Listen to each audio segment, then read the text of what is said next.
Welcome to Washington Today on C-SPAN Radio for Wednesday, April 10th, 2024. President Joe Biden welcomes the Japanese Prime Minister Fumio Kishida at the White House for a state visit to discuss Indo-Pacific security and challenges of a rising China. President Biden announcing what he called the most significant upgrade to their alliance since their mutual defense treaty was signed many decades ago. And to talk about economic relations, both leaders getting a question about the Japanese company Nippon Steel's bid to buy the American company U.S. Steel.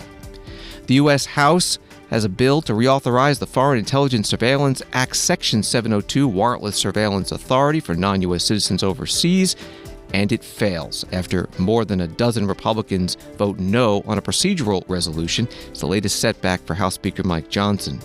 Republican Congresswoman Marjorie Taylor Greene meets with Speaker Johnson after she filed a motion to vacate that, if passed, would remove him from the speakership. She has opposed his decisions on U.S. government funding and now warning the Speaker not to bring up aid to Ukraine.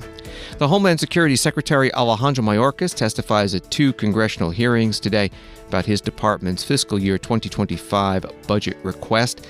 Articles of impeachment against him were expected to be delivered to the Senate today from the House, but Speaker Johnson postponed that until next week. Senate passes a resolution that would block a Transportation Department rule on tracking greenhouse gas emissions from the transportation sector. There's a new inflation report today from the Labor Department. A House hearing on the troubled new free application for federal student aid, or FAFSA. And in campaign 2024, Republican candidate Donald Trump talks about Arizona's Supreme Court reinstating an abortion law from the 1800s. And independent candidate Cornel West picks a vice presidential running mate.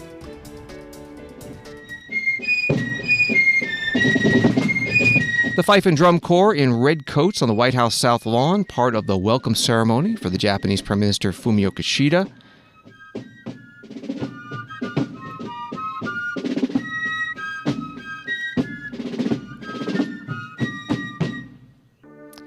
And the national anthems also played, the U.S. Star-Spangled Banner, and from Japan, Kimigayo, which translates to His Imperial Majesty's Reign. The melody dates from the late 1800s. The lyrics go back 1,000 years. Story from Reuters. U.S. President Joe Biden welcomed Japanese Prime Minister Fumio Kishida to the White House on Wednesday as the two seek to showcase a strong and growing partnership focused on joint defense cooperation to deter an aggressive China. Biden lauded the Japanese leader's quick, courageous opposition to Russia's 2022 invasion of Ukraine and for improving relations with South Korea. He noted that he and Kishida had strolled across the lawn on Tuesday night to admire 3 Japanese cherry trees. Kishida said the cherry trees that line the tidal basin near the White House are a symbol of the friendship between Japan and the United States. That reporting from Reuters. The two leaders then met in the White House Oval Office and held a joint news conference in the Rose Garden, where a reporter asked about defense cooperation and China. Prime Minister's microphone, please. 共同通信の中垣です。よろしくお願いします。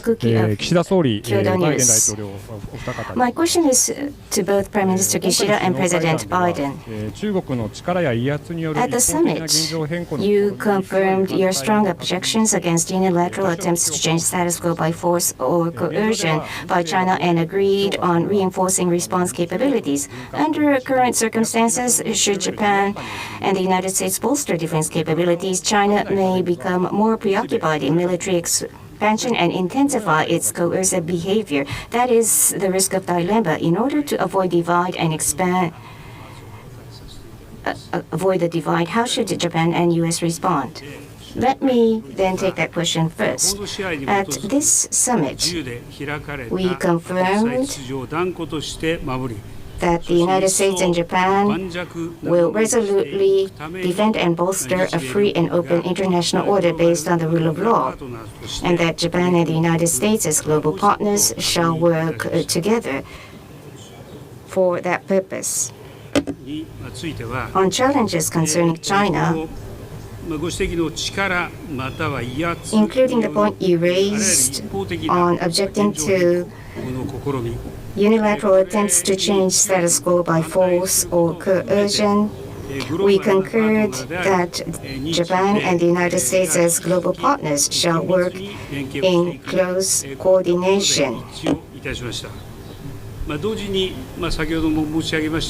And also, as I said previously, we will continue our dialogue with China, and we will cooperate with China in tackling common challenges.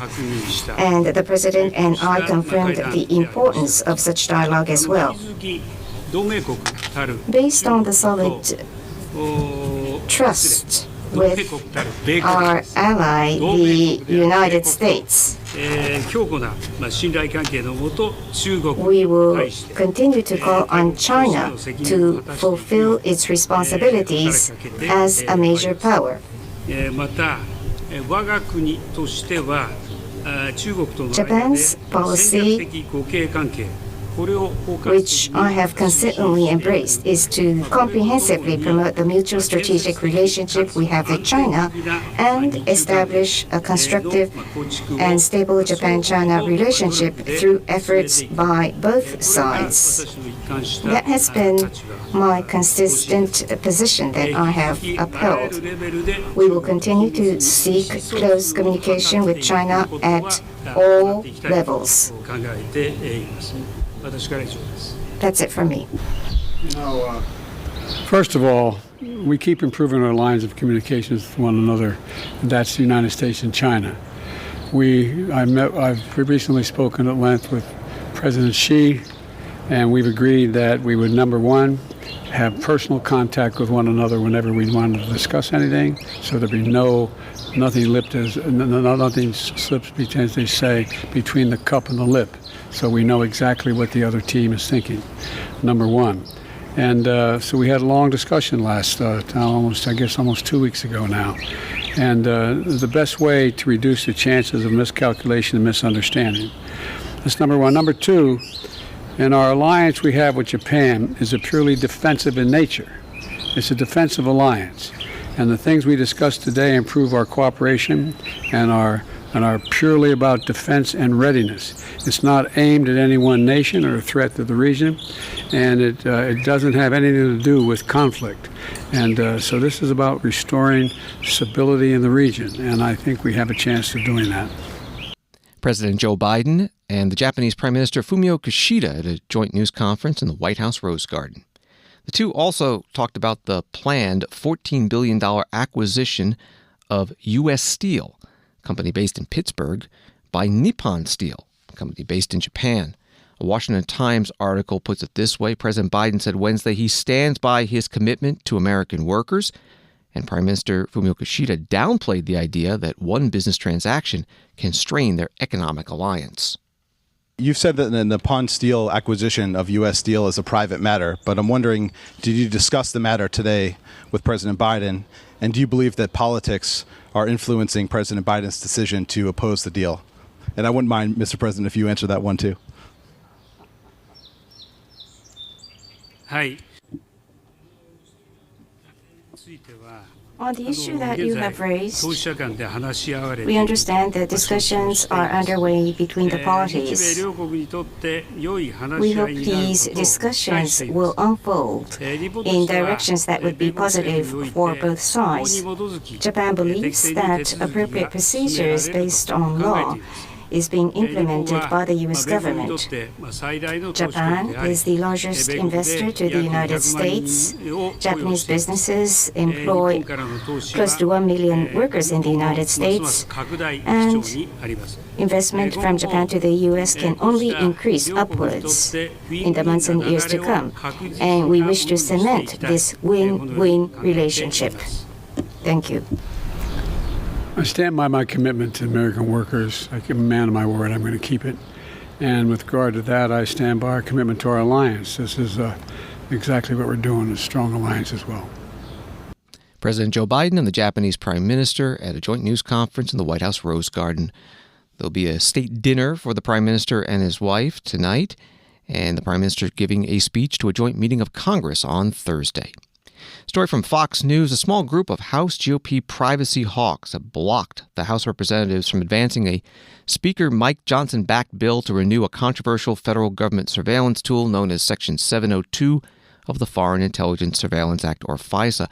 It comes hours after former President Trump posted on Truth Social Kill FISA. It was illegally used against me and many others.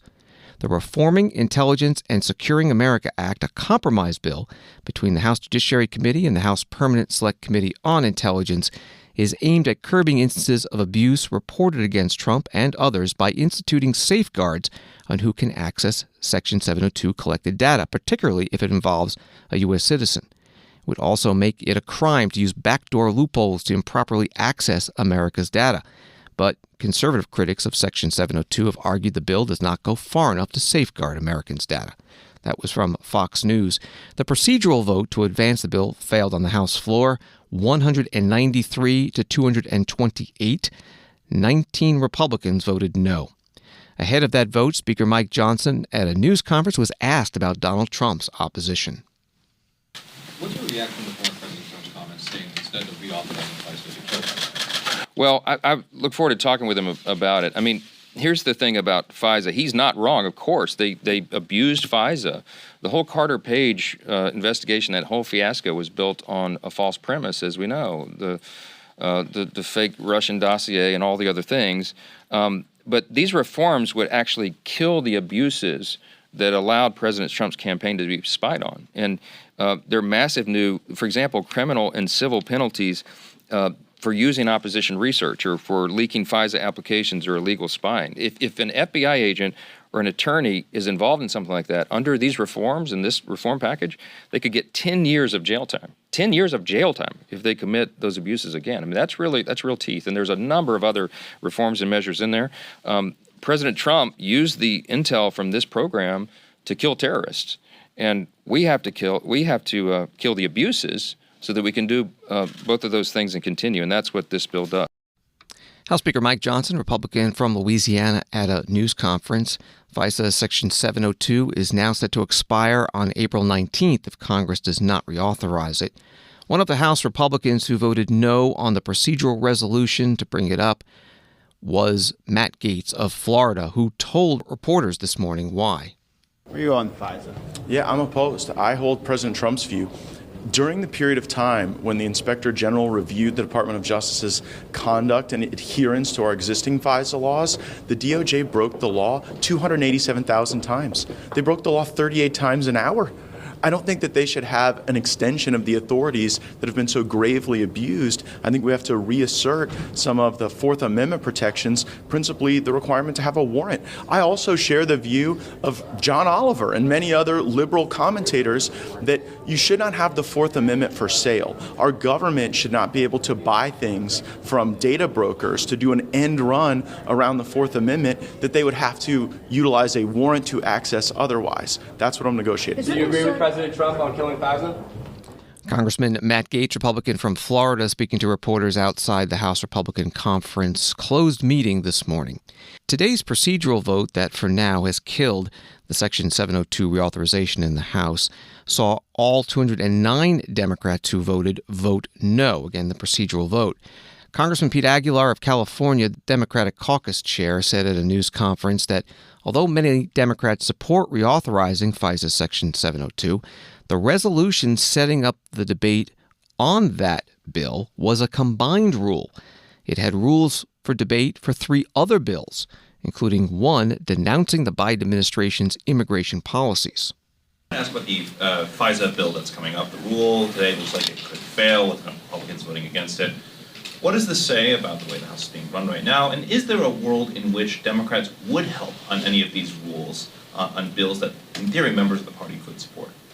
We have said clearly, we have to reauthorize FISA.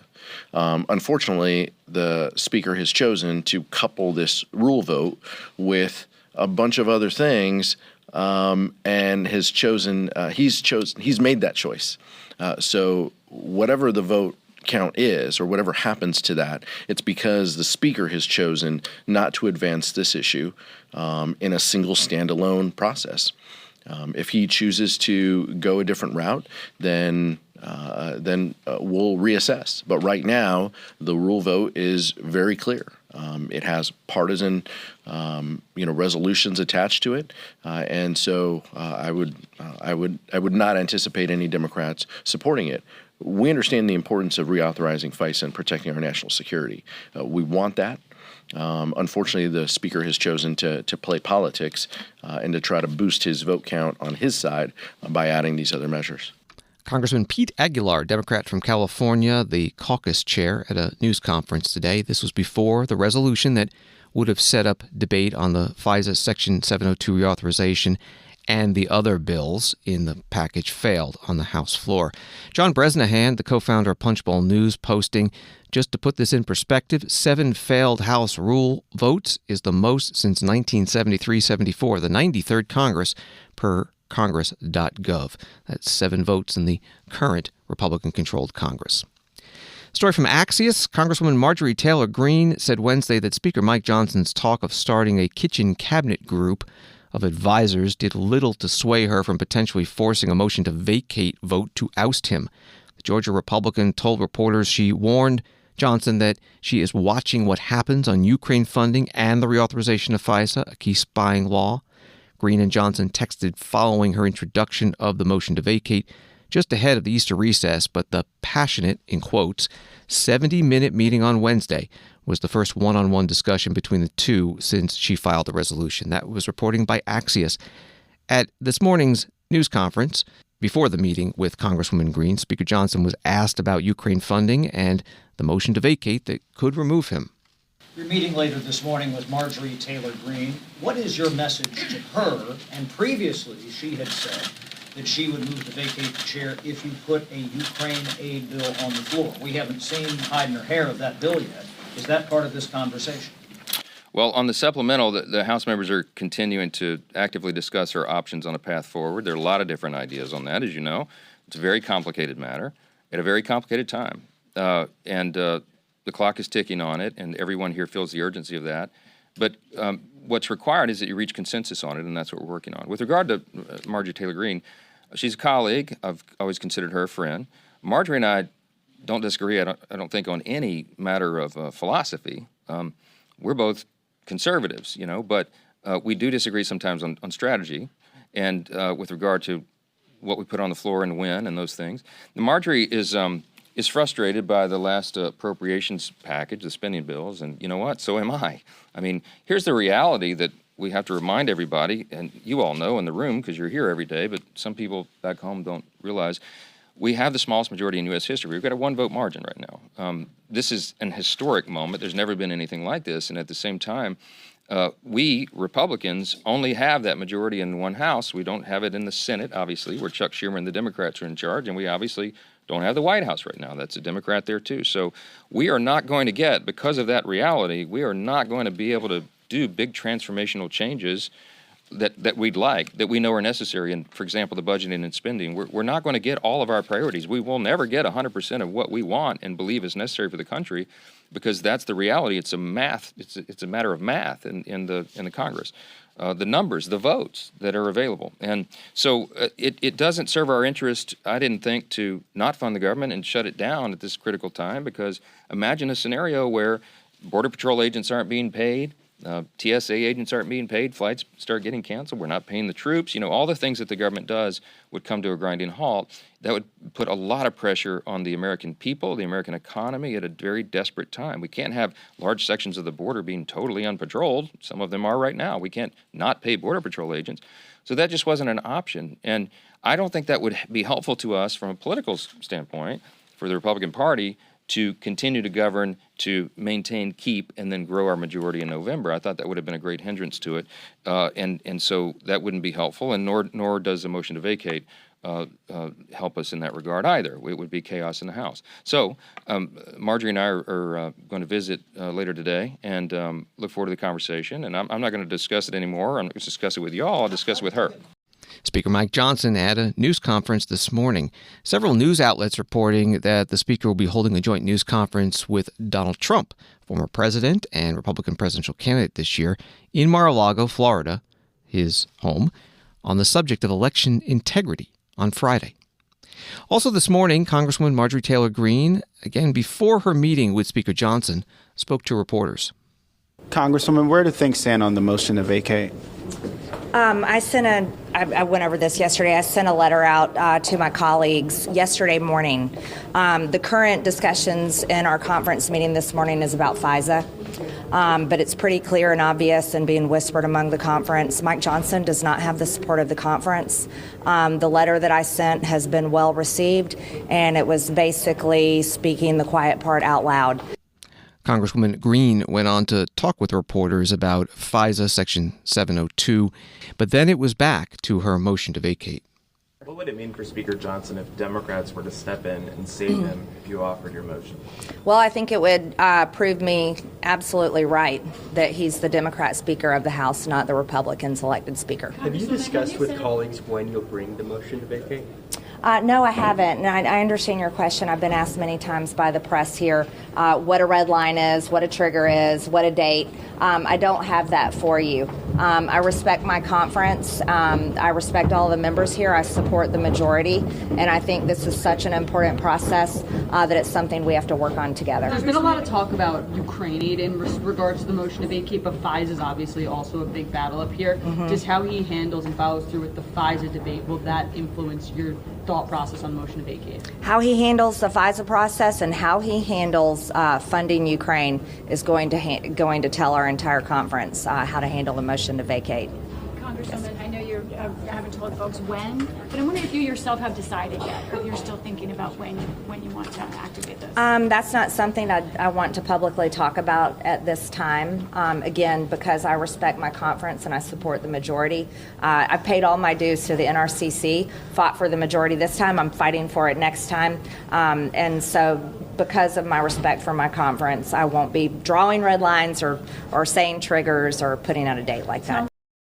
Congresswoman Marjorie Taylor Greene, Republican from Georgia, speaking to reporters late in the day. She did meet with Speaker Johnson. TheHill.com reports that she told reporters after, "We didn't walk out with a deal. I explained to him that, and he acknowledged that, as a Republican member of the House, I pretty much have the best view of how the base feels and what Republican voters want." House Republicans during these closed meetings also approved Congressman Tom Cole of Oklahoma to be the next Appropriations Committee chair. The current chair, Kay Granger of Texas, is stepping down. And to replace Congressman Cole as Rules Committee chair, they chose Congressman Michael Burgess of Texas. Both the Cole and Burgess appointments need to be ratified by a resolution on the House floor. When that does happen, it will pass by unanimous consent. Washington Today continues in a moment. Hi there.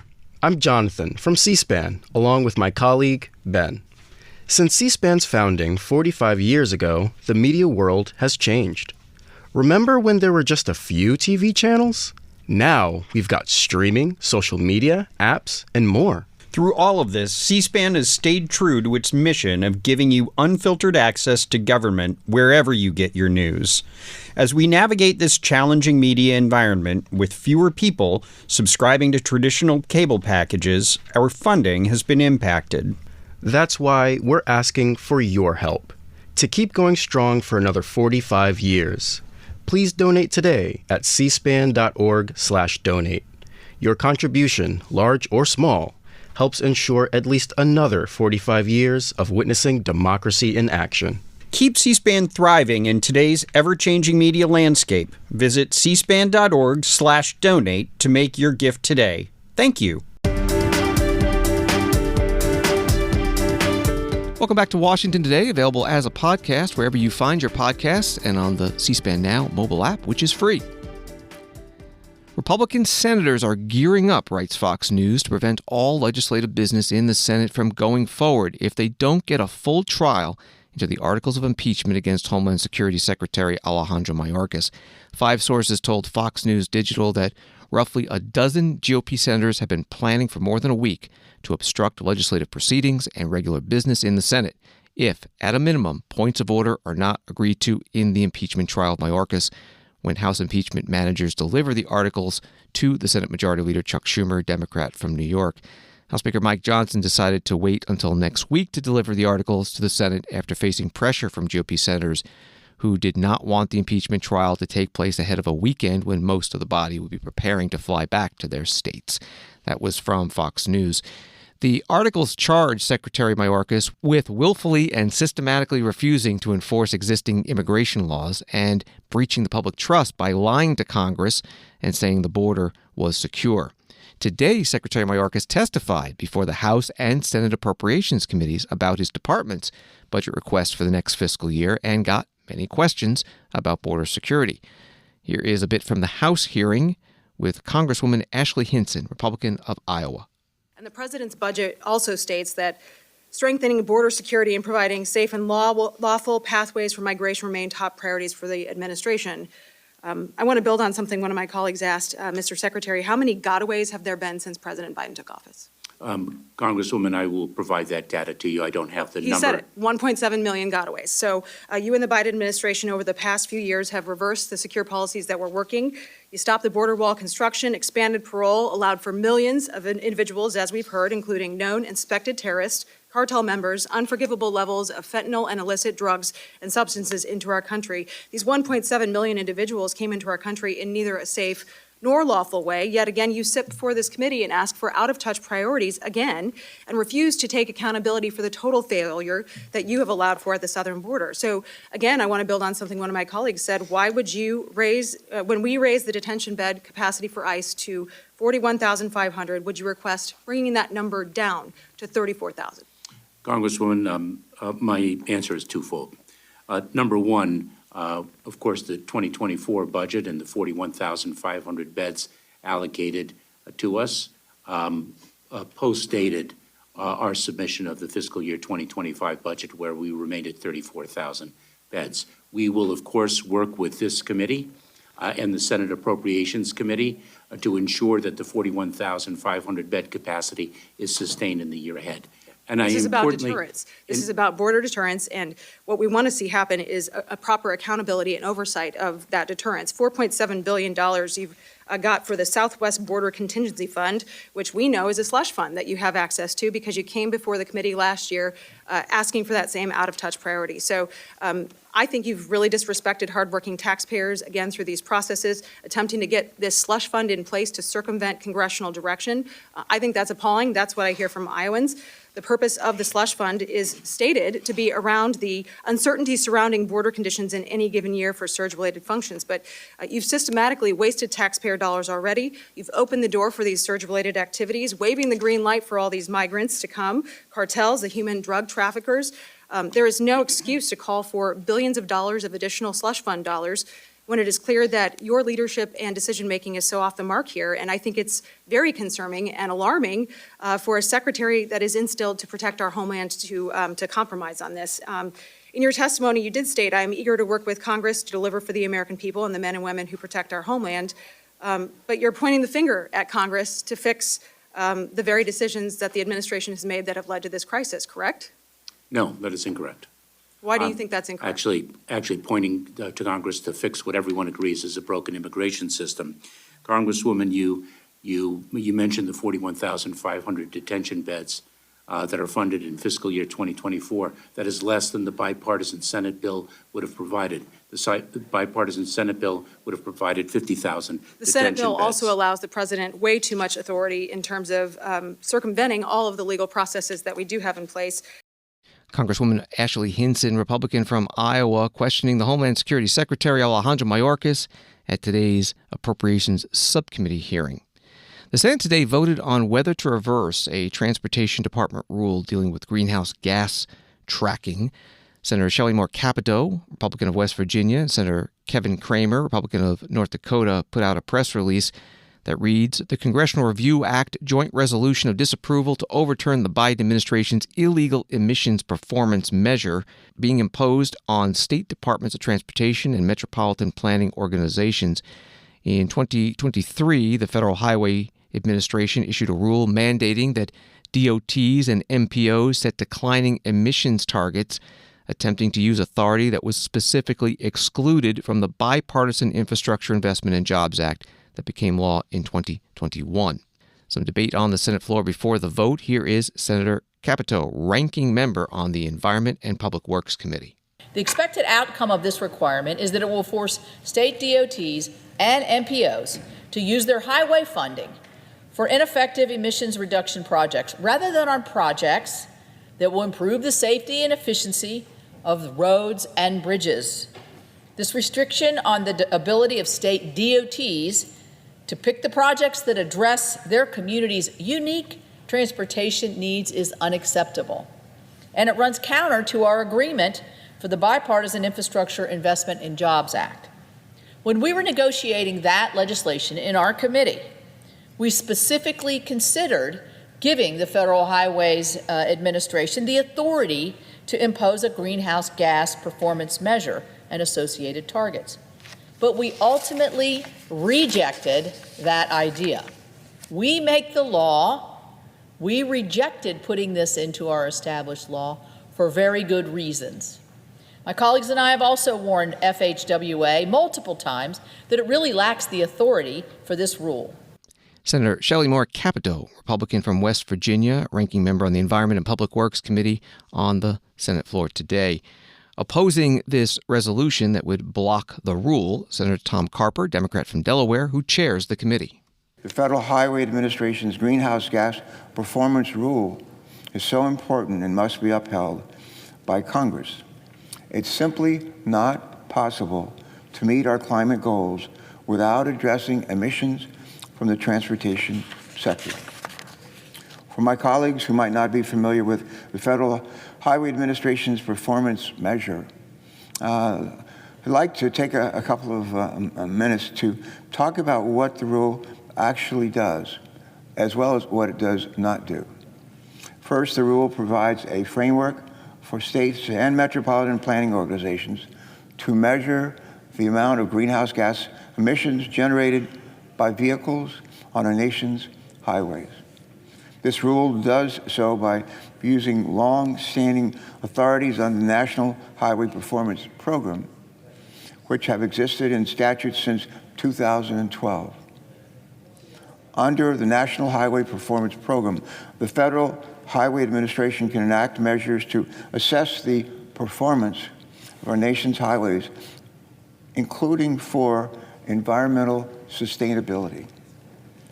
The Federal Highway Administration has already enacted performance measures in other areas, including safety and congestion.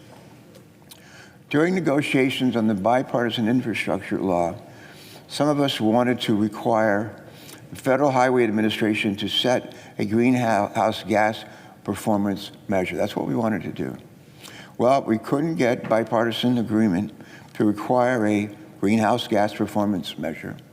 The Federal Highway Administration used then the discretionary authority it has had since 2012, for 12 years, to set performance measures related to the environmental sustainability of our highways. Senator Tom Carper, Democrat from Delaware, chair of the Environment and Public Works Committee. The final vote on this resolution was 53 to 47. It passed. There were some Democrats who supported it: Sherrod Brown of Ohio, Joe Manchin of West Virginia, John Tester, Montana, also Kirsten Sinema, an independent from Arizona. Joining all the Republicans, it now heads to the House. The White House opposes it. The Biden administration, writes Associated Press on Wednesday, finalized strict limits on certain so-called forever chemicals in drinking water that will require utilities to reduce them to the lowest levels that can be reliably measured. Officials say this will reduce exposure for 100 million people and help prevent thousands of illnesses, including cancers. From InsideHigherEducation.com, the botched launch of the new free application for federal student aid, or FAFSA, which has disrupted college admissions deadlines and shaken confidence in the education department, is coming under scrutiny today on Capitol Hill. The House Higher Education Subcommittee is examining how the FAFSA rollout, plagued by a series of delays and technical glitches, is impacting students, families, and institutions. Congress ordered the department to simplify the form, which unlocks billions of federal, state, and institutional aid for millions of students annually. In December 2020, some lawmakers have said the Biden administration put its own priorities, such as student debt relief, over the legislative mandate. The Government Accountability Office is currently investigating the launch. That was from highereducation.com. It was the House Education and Workforce Committee holding the hearing. Here is Congressman Glenn Grothman, Republican of Wisconsin, questioning a witness, Justin Draeger, President and CEO of the National Association of Student Financial Aid Administrators. Do you feel like the department has owned its mistakes or taken responsibility? And do you believe any employees of the Department of Education, political or otherwise, should lose their jobs because of the botched rollout? The department has certainly acknowledged that these have been difficult and challenging times.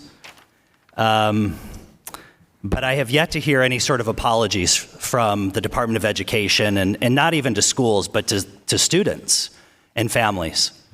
And maybe, I admit that maybe I've missed them, but we are 6 months delayed from where the FAFSA should have been released to students and families.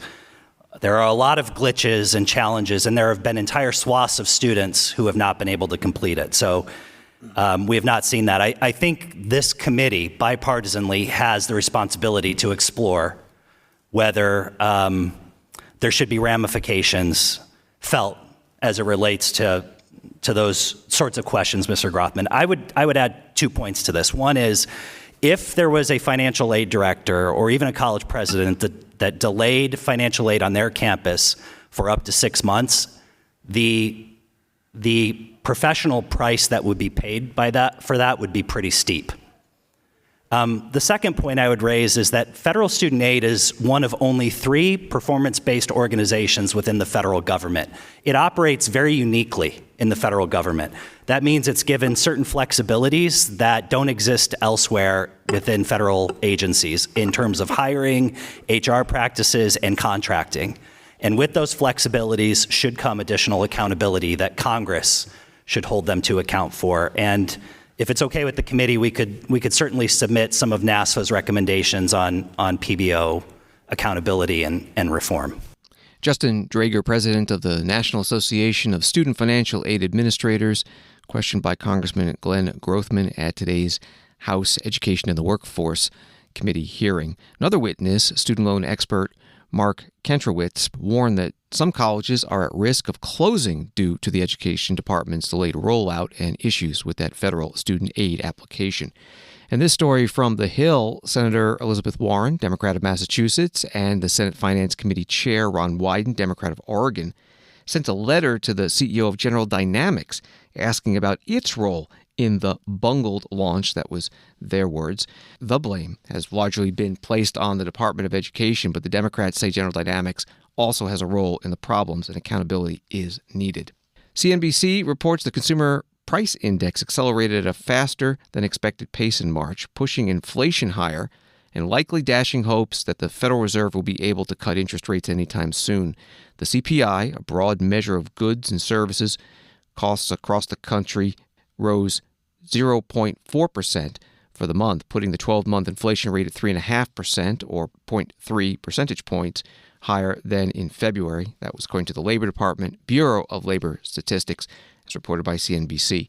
Senator John Thune, Republican of South Dakota, the majority whip, talked about this today on the Senate floor. Inflation numbers came out this morning, and it won't surprise anyone to discover that it was yet another month of elevated inflation, par for the course for the Biden administration. Inflation not only remained well above the Federal Reserve's target inflation rate for yet another month, it actually ticked up in March to 3.5%. Not exactly a hopeful trend. It's been a rough few years for the American people under President Biden, Mr. President, thanks in large part to the President and congressional Democrats' decision to push forward with their American Rescue Plan spending spree, despite, I might add, warnings even from liberal economists that it ran the risk of setting off inflation. But now the entire Biden administration has been one long inflation crisis. Today, a typical family is paying $1,000 more per month to maintain the same standard of living it enjoyed when President Biden took office. Now think about that for just a moment. Today, a typical family is paying $1,000 more per month, $12,000 more per year to maintain the same standard of living it enjoyed when President Biden took office. if, of course, these families even have that money available. There's no question that there are families out there, a lot I suspect, whose standard of living has diminished since President Biden took office because they simply don't have the money to maintain the same living standard with the elevated prices in the Biden economy. Senator John Thune, Republican from South Dakota, the majority whip on the Senate floor. President Biden putting out a written statement about the Consumer Price Index inflation report from the Labor Department. Reads in part, today's report shows inflation has fallen more than 60% from its peak, but we have more to do to lower costs for hardworking families. Prices are still too high for housing and groceries, even as prices for key household items like milk and eggs are lower than a year ago. I have a plan to lower costs for housing by building and renovating more than 2 million homes, and I'm calling on corporations, including grocery retailers, to use record profits to reduce prices. Part of the statement from the president. Wall Street today, the Dow down 422, NASDAQ down 136, S&P down 49. Former President Donald Trump, reports NBC News, said Wednesday that Arizona's Supreme Court went too far in ruling the state's 160-year-old near-total abortion ban can be enforced. Trump made the comment while speaking to reporters after landing at Hartsfield-Jackson Atlanta International Airport ahead of a campaign fundraiser. That was from NBC News. Here's Donald Trump. Did Arizona go too far? Yeah, they did, and that'll be straightened out. And as you know, it's all about states' rights. That'll be straightened out. And I'm sure that the governor and everybody else are going to bring it back into reason, and that will be taken care of, I think, very quickly. What do you think about Florida? Florida's probably maybe going to change also. See, it's all it's the will of the people. This is what I've been saying. It's a perfect system. So for 52 years, people have wanted to end Roe v. Wade to get it back to the states. We did that. It was an incredible thing, an incredible achievement. We did that, and now the states have it, and the states are putting out what they want. It's the will of the people. So Florida's probably going to change. Arizona's going to definitely change. Everybody wants that to happen. And you're getting the will of the people. It's been pretty amazing when you think. Donald Trump, former president and presumptive Republican presidential nominee for this year, at the airport in Atlanta. Another reporter asked, would you sign a national abortion ban if Congress sent it to your desk? And Donald Trump answered no. Story from AP, Alan Weisselberg, a retired executive in Donald Trump's real estate empire, was sentenced on Wednesday to 5 months in jail for lying under oath during his testimony in the civil fraud lawsuit brought against the former president by New York's Attorney General. Weisselberg, 76 years old, pleaded guilty last month to 2 counts of perjury in connection with the suit. Independent presidential candidate Cornel West has chosen a vice presidential running mate. It's Melina Abdullah, a Black Lives Matter organizer and a professor of Pan-African Studies at California State University, Los Angeles, and the department's former chair. Some states require third-party presidential candidates to choose a vice president to get ballot access. Cornel West revealed his choice on the Tavis Smiley radio show on KBLA Radio. And I wanted somebody whose heart, mind, and soul is committed to the empowerment of poor and working peoples of all colors, even though we always begin on the chocolate side of town, as you know. Mm-hmm. And Melina has a history of longevity, of putting her heart, mind, soul, and body in the struggle. You know, she's been to jail many times. She's hit the road many times. She's been chairman of the Department of Pan-African Studies at California State, LA, many times. She has a record of deep commitment and investment in ensuring that poor and working people are at the center of her vision. Another way of putting it, my brother, is that I wanted to run with someone who would put a smile on the face of Fannie Lou Hamer and Martin Luther King Jr.'s from the grave. Mm-hmm. Put a smile on their faces from the grave. Now, that's the highest standard, as you know. Mm-hmm. That's not a typical standard of the garden variety politicians. You know what I mean? Independent presidential candidate Cornel West on the Tavis Smiley radio show today, and his vice presidential pick, Melina Abdullah, was also interviewed on the program. Thanks for listening to Washington Today. Subscribe to C-SPAN's free evening newsletter, word for word, and you'll get the stories making headlines in Washington sent to your inbox every day. Sign up at cspan.org/connect. Have a good night.